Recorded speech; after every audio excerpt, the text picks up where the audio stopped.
terang surya, indah sinar bulan, alam bintang yang megah, jauh lebih indah Yesus terangmu di sorga dan di dunia.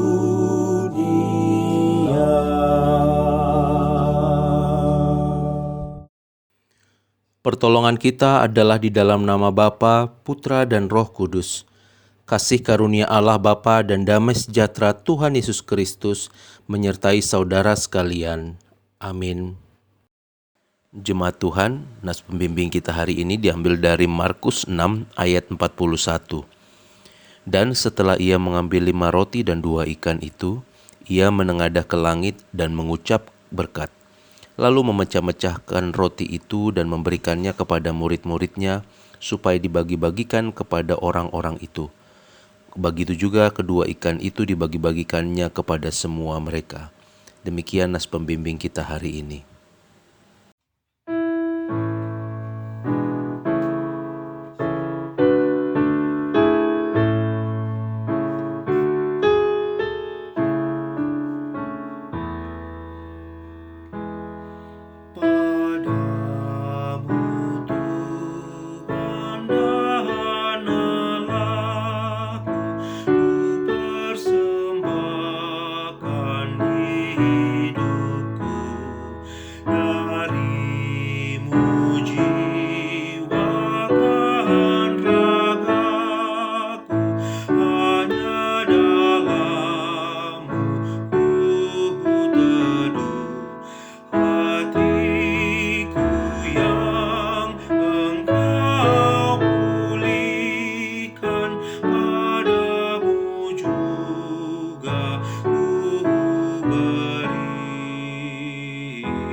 Saudara-saudara, marilah kita berdoa mengakui dosa-dosa kita di hadapan Tuhan. Kita berdoa.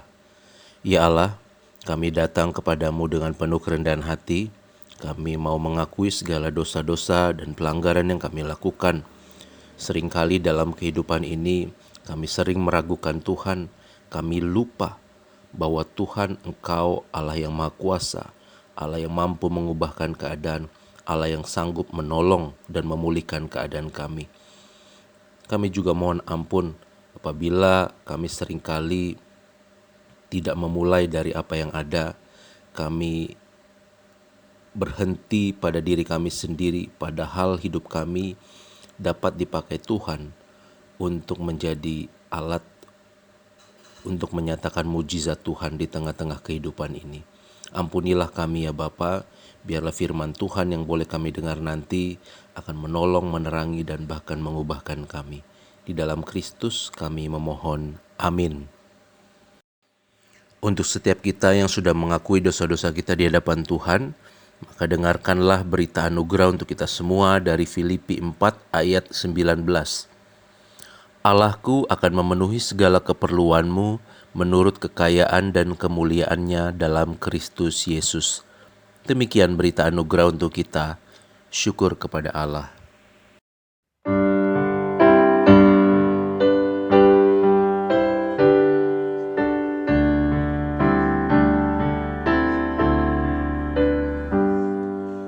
Karena kasih-Nya padaku, Yesus datang ke dunia.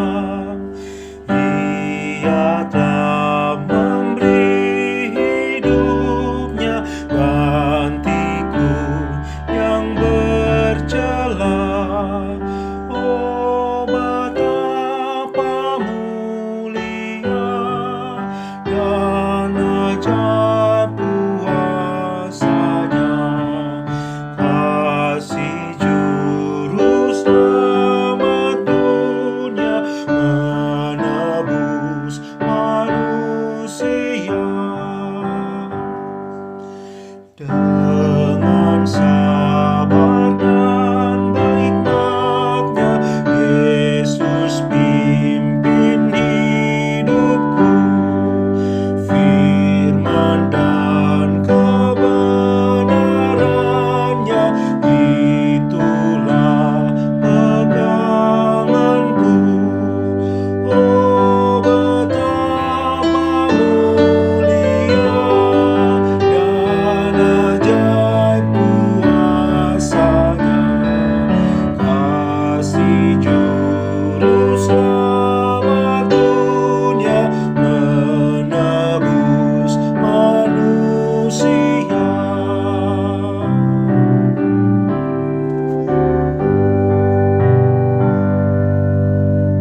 Saudara-saudara yang kekasih dalam Yesus Kristus, selamat hari Minggu. Mari kita mendengarkan firman Tuhan, santapan rohani bagi kita pada hari Minggu yang dikuduskan oleh Tuhan. Sebelumnya mari kita bersatu dalam doa. Ya Tuhan, kami rindu, kami haus akan firman-Mu, karena kami tahu bahwa firman-Mu adalah roti hidup, firman-Mu adalah air hidup. Berfirmanlah ya Tuhan, kami haus dan rindu akan firman-Mu dalam nama Yesus. Amin. Firman Tuhan yang akan kita renungkan pada hari ini adalah tentang Yesus memberi makan 5.000 orang, yang terambil dari Markus 6 ayat 30 sampai 44. Demikian firman Tuhan, saya bacakan dalam nama Tuhan Yesus Kristus. Kemudian rasul-rasul itu kembali berkumpul dengan Yesus dan memberitahukan kepadanya semua yang mereka kerjakan dan ajarkan. Lalu ia berkata kepada mereka, marilah ke tempat yang sunyi, supaya kita sendirian dan beristirahatlah seketika. Sebab memang begitu banyaknya orang yang datang dan yang pergi, sehingga makan pun mereka tidak sempat. Maka berangkatlah mereka untuk mengasingkan diri dengan perahu ke tempat yang sunyi. Tetapi pada waktu mereka bertolak, banyak orang melihat mereka dan mengetahui tujuan mereka. Dengan mengambil jalan darat, segeralah datang orang dari semua kota ke tempat itu sehingga mendahului mereka. Ketika Yesus mendarat, ia melihat sejumlah besar orang banyak.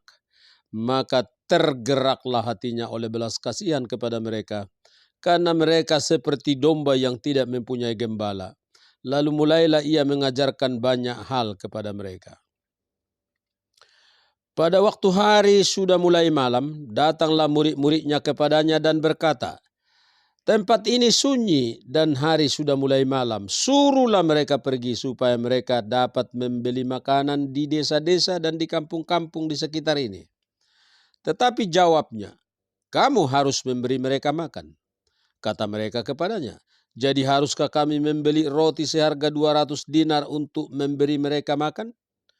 Tetapi ia berkata kepada mereka, berapa banyak roti yang ada padamu? Cobalah periksa. Sesudah memeriksanya mereka berkata, 5 roti dan 2 ikan. Lalu ia menyuruh orang-orang itu supaya semua duduk berkelompok-kelompok di atas rumput hijau. Maka duduklah mereka berkelompok-kelompok, ada yang 100, ada yang 50 orang. Dan setelah ia mengambil 5 roti dan 2 ikan itu, ia menengadah ke langit dan mengucap berkat, lalu mecah-mecahkan roti itu dan memberikannya kepada murid-muridnya supaya dibagi-bagikan kepada orang-orang itu. Begitu juga kedua ikan itu dibagi-bagikannya kepada semua mereka. Dan mereka semuanya makan sampai kenyang. Kemudian orang mengumpulkan potongan-potongan roti 12 bakul penuh, selain daripada sisa-sisa ikan. Yang ikut makan roti itu ada 5.000 orang laki-laki. Haleluya. Demikianlah firman Tuhan. Saudara-saudara yang kekasih dalam nama Tuhan kita Yesus Kristus.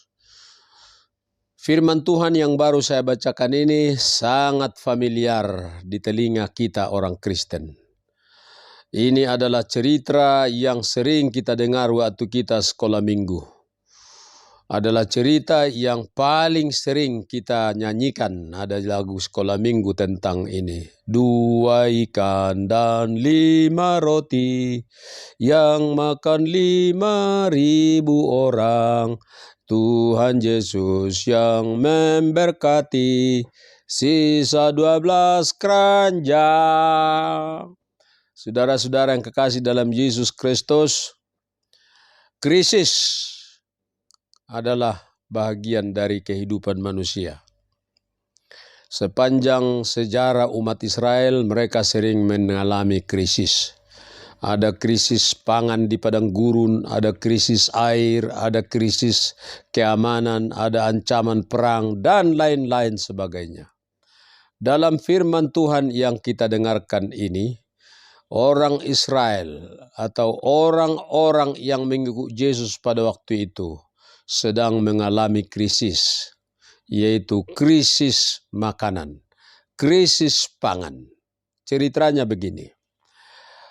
Pada suatu hari murid-murid diutus oleh Yesus pergi mengabarkan Injil dan menyembuhkan orang-orang sakit dan memberitakan Injil kerajaan Allah, dan mereka melakukan. Dan mereka kemudian kembali kepada Yesus dan menceritakan kepada Yesus semua pekerjaan mereka. Dan Yesus senang mendengarkan cerita mereka. Lalu Yesus mengajak mereka, ayolah pergi ke tempat yang sunyi supaya kita dan kalian bisa beristirahat dengan tenang.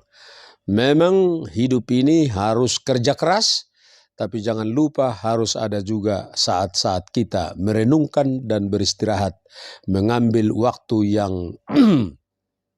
yang khusus. Itulah latar belakang cerita ini. Lalu murid-murid Yesus dan Yesus pergi ke suatu tempat dengan mengendarai oleh perahu atau kapal yang ada di Danau Genesaret pada waktu itu. Tetapi rupanya murid-murid dan orang-orang banyak itu sudah sangat akrab, dan orang banyak terus merasa rindu mendengarkan firman dan merasa rindu untuk melihat mujizat-mujizat, dan banyak yang perlu disembuhkan, penyakit-penyakit yang diidap oleh banyak orang pada waktu itu. Lalu Yesus pergi dengan murid-muridnya ke suatu tempat yang sunyi. Rupanya orang banyak mengetahui tujuan mereka, dan dengan jalan darat mereka pergi ke tempat itu. Lalu mereka duluan, orang banyak duluan tiba di tempat itu.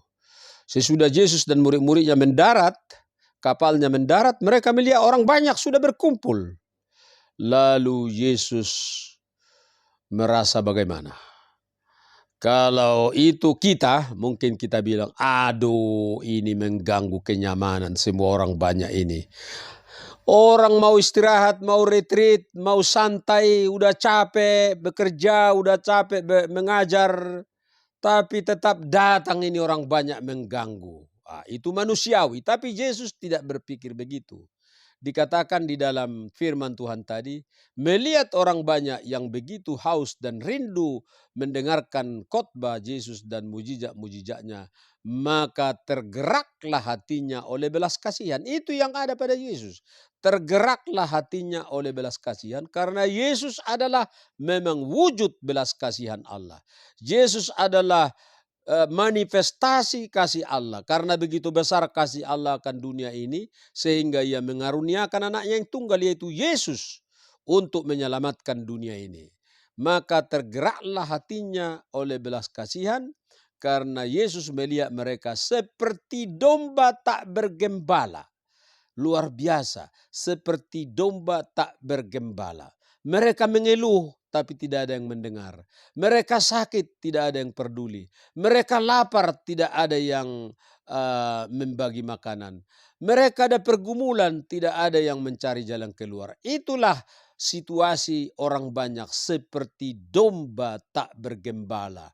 Tidak ada pemimpin, tidak ada yang dapat mengarahkan kehidupan mereka, maka itu mereka terus mengejar-ngejar Yesus. Sedangkan di pihak lain, murid-murid Yesus itu berbeda cara berpikirnya. Mereka masih berpikir duniawi. Dia bilang, murid-murid bilang kepada Yesus, "Guru, mereka ini sudah lapar semua ini karena sudah sore Yesus mengajar mereka berkhotbah terus, dan sesudah malam murid-murid berkata, mengeluh kepada Yesus, "Guru, suruhlah mereka pulang supaya mereka membeli makanan di semua tempat yang ada warung-warung di sekitar tempat ini," katanya. Tetapi yang membuat mereka terkejut adalah jawaban Yesus, "Berikan mereka makan. Beri mereka makan. Jangan pulangkan mereka sebelum mereka kau berikan makan." Itu adalah perintah yang tidak masuk akal murid-murid. Lalu murid-murid menjawab, "Dari mana makanan? Haruskah kami mengeluarkan uang berjuta-juta? 200 dinar katanya, itu jutaan lah itu, untuk membeli makanan untuk mereka ini?" Nah, itu cara berpikir mereka. Mereka lupa siapa teman mereka. Mereka lupa tentang siapa Yesus yang bisa menyembuhkan orang sakit, Yesus yang bisa menenteramkan lautan yang bergejolak, Yesus bisa mengubah air menjadi anggur. Itu mereka sudah lihat. Tapi murid-murid ini tetap tidak percaya, tetap lupa semua peristiwa-peristiwa bersejarah itu. Lalu murid-murid berkata, "Dari mana dapat makanan untuk sebegini banyak orang? 5.000 orang." Katanya di sini 5.000 hanya laki-laki, belum anak-anak, belum perempuan. Ada penafsir yang mengatakan jumlah orang pada waktu itu ada 20 ribuan. Luar biasa, tidak ada gedong yang bisa menampung itu selain istora. Saudara-saudara yang kekasih dalam Yesus Kristus. Itulah perbedaan cara pandang Yesus dengan cara pandang murid-murid.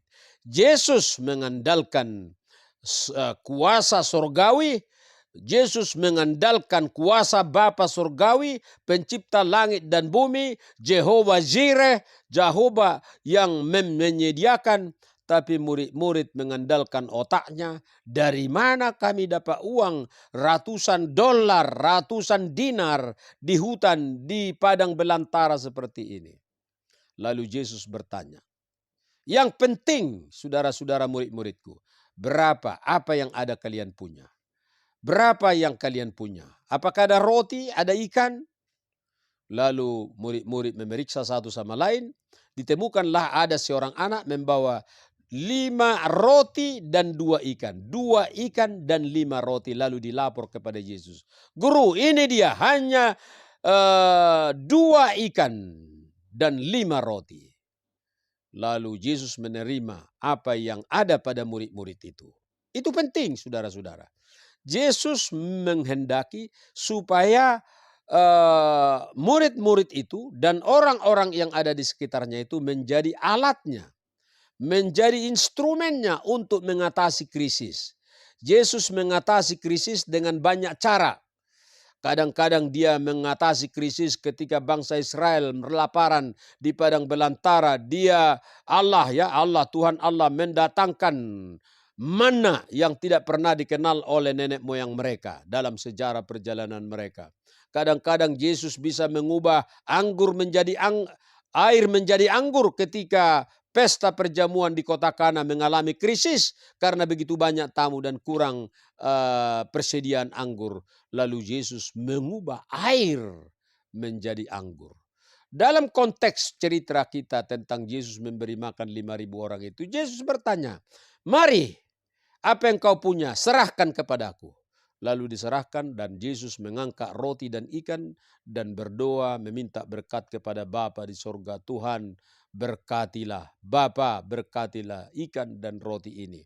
Lalu Yesus menyerahkan kembali 2 ikan dan 5 roti kepada murid-murid. Ke-12 murid-murid itu dibagi-bagilah itu kepada semua orang yang berkumpul. Ada yang 50 orang, ada yang 100 orang, mungkin ada yang 75 orang, ada yang 30 orang. Lalu mereka dibagi-bagi semua. Luar biasa. Siapa yang membagi-bagi itu? Ya mereka semua membagi-bagi. Tidak mungkin yang 12 orang itu membagi-bagi murid-murid itu. 5.000, 20.000 orang. Pastilah ada volunteer, sukarelawan yang terus-terus bekerja membagi apa yang ada itu. Tetapi yang luar biasanya, mujizatnya, makin dibagi makin banyak, makin dibagi makin banyak. Tidak habis-habisnya 2 ikan dan 5 roti yang makan 20.000 orang. Sisa 12 keranjang, sisa lagi. Ada orang bilang kenapa sisa, karena nggak ada orang Batak di situ. Kalau ada orang Batak udah dibawa nasi di plastik pulang ke rumahnya masing-masing. Sorry kepada orang Batak. Saudara-saudara yang kekasih dalam nama Tuhan kita Yesus Kristus.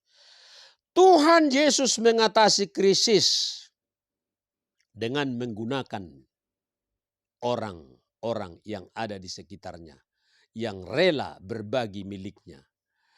Saudara-saudara, pesan daripada firman ini ialah bahwa mengatasi krisis itu harus percaya kepada Yesus dan juga jangan lupa bahwa kita adalah tangannya, kita adalah kakinya menolong orang yang kelaparan. Dan itulah kunci terjadinya mujizat. Ketika ada krisis, kita berdoa kepada Tuhan. Tuhan menghendaki kita memberikan apa yang bisa kita berikan. Apakah itu uang, apakah itu tenaga, apakah itu pengetahuan, apakah itu waktu dan lain-lain sebagainya. Dan itu akan diberkati oleh Tuhan secara berlimpah-limpah. Tuhan mengatasi krisis pangan pada waktu itu dengan menggunakan 2 ikan dan 5 roti milik orang yang rela berbagi. Dan Yesus mendoakan dan terjadilah mujizat pelipat gandaan. Saudara-saudara, mission impossible menjadi kenyataan. Firman Tuhan penuh dengan janji-janji. Meleakhi 3 ayat 10 berkata, "Berikanlah persembahan persepuluhan itu kepada rumah Tuhan. Yakin dan percayalah, aku akan membukakan tingkap-tingkap langit sehingga memenuhi kantong-kantongmu dan bejana-bejanamu." Makin kita memberi, makin diberkati Tuhan. Kisah Rasul 20 ayat 35 berkata, "Lebih berbahagia memberi daripada menerima." Maka itulah kunci terjadinya mujizat. Saudara-saudara, pesan firman Tuhan kita ini di tengah-tengah krisis yang kita hadapi zaman ini, krisis COVID-19, corona yang menerpa banyak umat manusia di semua pelosok dunia, segala bangsa sekarang meraung, mengerang karena kengerian COVID-19. Tiap-tiap hari ada orang meninggal, ada orang terpapar. Rumah sakit penuh, sesak, kuburan antri. Mobil-mobil jenazah berteriak-teriak tiap hari di sekitar kita. Krisis dunia ini. Bagaimana kita menghadapi krisis ini? Saudara-saudara, firman Tuhan tentang Yesus mengatasi krisis, yaitu memberi makan 5.000 orang ini, menjadi sebuah inspirasi dan janji berkat bagi kita pada saat ini. Kita percaya bahwa kalau dulu Yesus bisa mengatasi krisis pangan, krisis keamanan, krisis ancaman, krisis perang dan lain-lain sebagainya. Hari ini juga Yesus yang sama, kemarin, hari ini, besok dan selama-lamanya adalah jawaban. He is the way of no way. Oleh karena itu, ketika banyak orang terpapar di sekitar kita, banyak orang takut, banyak orang menganggur, banyak orang miskin, banyak orang kelaparan, banyak orang sakit, banyak orang khawatir menghadapi hari-hari depannya. Mari kita percaya kepada Yesus dan sekaligus mari kita peduli, beri apa yang bisa kita beri. Krisis apapun itu Tuhan sanggup mengatasi. Yang penting adalah mari kita serahkan kepada Yesus apa yang kita miliki, apa yang kita boleh bagi. Do your best. God will take the rest. Lakukan apa yang kau bisa lakukan. Berikan apa yang kau bisa berikan. Tuhan yang akan mengatasi. Saudara-saudara yang kekasih dalam Yesus Kristus, inilah pesan firman Tuhan ini bagi kita di tengah-tengah krisis yang dihadapi umat manusia sekarang ini. Ada Tuhan Yesus, ada Allah Bapa, Anak dan Roh Kudus yang sudah menjanjikan, aku akan menyertai kamu sepanjang zaman sampai akhir zaman.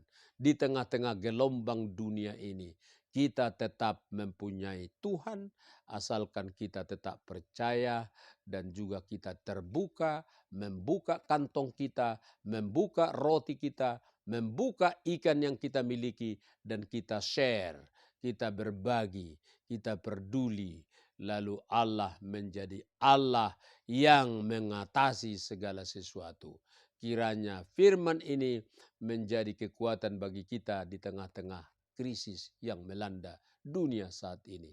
Saya percaya Tuhan punya maksud yang baik di belakang semua krisis ini demi kebaikan umat manusia ciptaannya. Amin. Mari kita berdoa. Terima kasih Tuhan untuk firman-Mu yang kami sudah dengarkan. Biarlah firman-Mu menyapa kami, mengingatkan kami, menginspirasi kami bahwa Tuhan tidak pernah meninggalkan kami.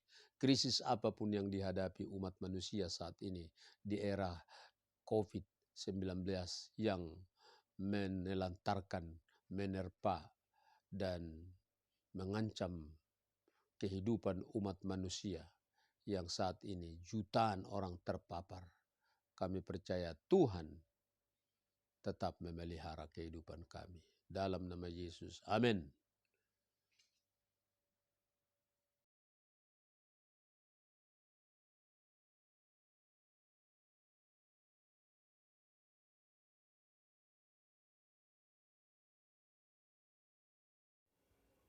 Jemaat yang terkasih, marilah kita mengucapkan pengakuan iman kita.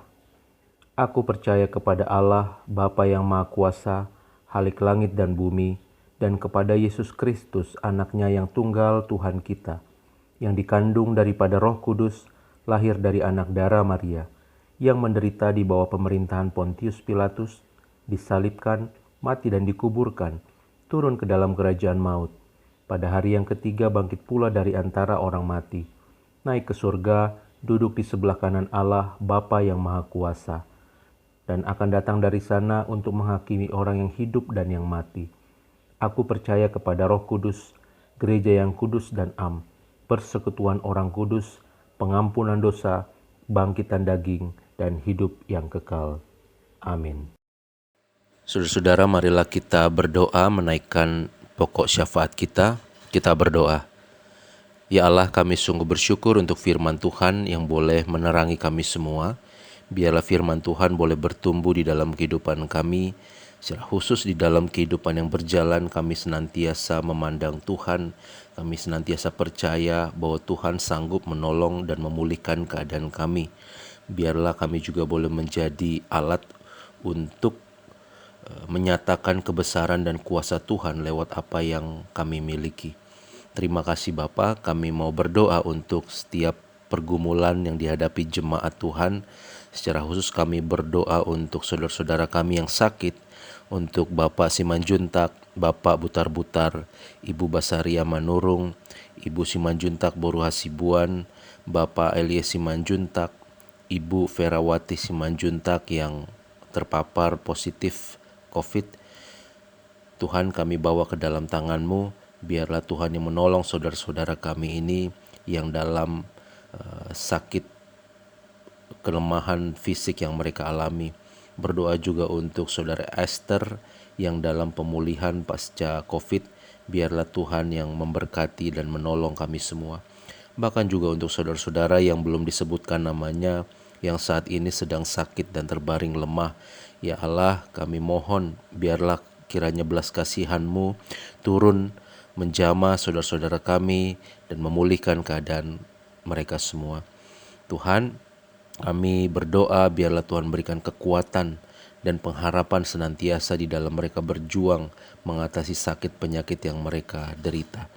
Kami juga mau berdoa untuk setiap pergumulan yang dihadapi jemaat Tuhan, untuk masalah ekonomi, pekerjaan, masalah relasi dengan orang-orang yang ada di sekitar mereka. Tuhan, kiranya Engkau menolong dan memulihkan keadaan jemaat-Mu. Kami percaya tidak ada yang mustahil bagi Tuhan. Kami mau berdoa untuk gereja Tuhan, Gemindo, Immanuel. Biarlah Tuhan terus pakai gereja-Mu menjadi alat untuk menyatakan kebaikan, kasih, dan kebenaran Tuhan di tengah-tengah kehidupan jemaat dan bahkan juga masyarakat sekitar. Kami bersyukur untuk anak-anak Tuhan, para simpatisan yang Tuhan telah pakai untuk memberkati dan mendukung pelayanan gereja Tuhan Gemindo Immanuel. Biarlah Tuhan memberkati di dalam kehidupan mereka, dalam usaha, pekerjaan, dan setiap perjuangan iman yang mereka jalani. Terima kasih Bapa. Kami mau berdoa untuk gereja-gereja Tuhan, Sinode Gemindo juga, bahkan seluruh lembaga-lembaga Kristen. Tuhan Kau berkati. Biarlah semua kami ini bisa bekerja sama, bersinergi untuk membawa perubahan, menyatakan kasih kebaikan Tuhan di tengah-tengah dimanapun kami berada. Terima kasih, kami mau berdoa terus untuk bangsa Indonesia, untuk situasi pandemi COVID-19 yang semakin merajalela. Tuhan, biarlah Engkau yang menolong kami. Engkau yang memulihkan bangsa kami, bahkan dunia ini. Kami rindu supaya kami boleh terbebas dari situasi yang mengerikan ini, di mana ada banyak kematian yang terjadi di sana sini, orang terbaling remah, kami senantiasa diintimidasi, diancam, diteror oleh virus yang menakutkan ini. Itu sebabnya Bapa, tolong kami semua pulihkan dari COVID-19, pakai para tim medis, pemerintah, bahkan lembaga-lembaga tertentu yang terus bekerja untuk memutus rantai COVID ini, supaya mereka dengan hikmat bijaksana, dengan kekuatan kesehatan yang dari Tuhan, mereka bisa bekerja untuk memulihkan bangsa kami. Terima kasih Bapa, kami serahkan semuanya ke dalam tangan-Mu untuk setiap permasalahan bangsa kami. Engkau berkati pemerintah dan segala pihak-pihak yang berwajib, yang berwenang, supaya mereka bisa bekerja, menyelesaikan atau menggarap satu demi satu permasalahan yang ada di bangsa kami. Berikan kekuatan kesehatan kepada mereka, secara khusus buat pemimpin kami, presiden dan para menteri, wakil presiden, dan seluruh pemimpin dari yang tertinggi sampai yang terendah.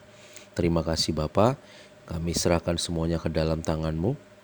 Inilah doa permohonan kami naikkan di dalam nama Tuhan Yesus yang sudah mengajar kami berdoa. Bapa kami yang di surga, dikuduskanlah nama-Mu, datanglah kerajaan-Mu, jadilah kehendak-Mu di bumi seperti di surga. Berikanlah kami pada hari ini makanan kami yang secukupnya, dan ampunilah kami akan kesalahan kami, seperti kami juga telah mengampuni orang yang bersalah kepada kami. Dan janganlah bawa kami ke dalam pencobaan, tapi lepaskanlah kami daripada yang jahat, karena Engkau yang punya kerajaan dan kuasa dan kemuliaan sampai selama-lamanya. Amin.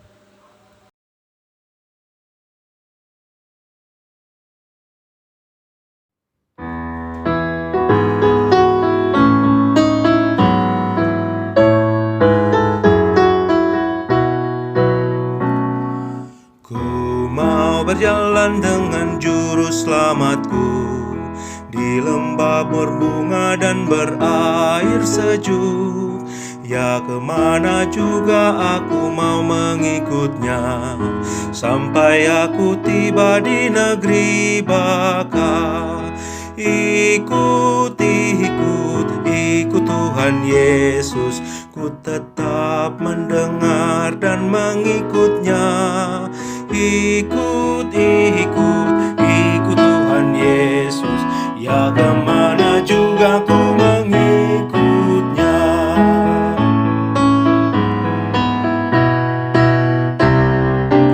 Ku mau berjalan dengan juru selamatku, di lembah gelap di badai yang menderu.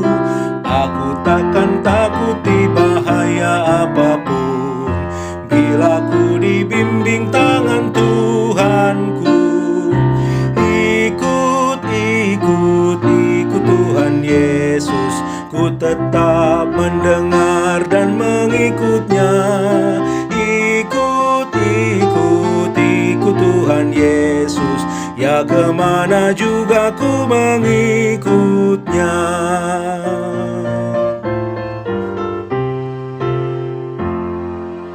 Saudara-saudara, pulanglah dalam damai sejahtera dan marilah kita terima berkat-Nya. Anugerah Tuhan Yesus Kristus, pengasihan Allah Bapa Sorgawi, dan persekutuan dengan Rohul Kudus menyertai saudara-saudara hari ini sampai pada akhir zaman. Amin.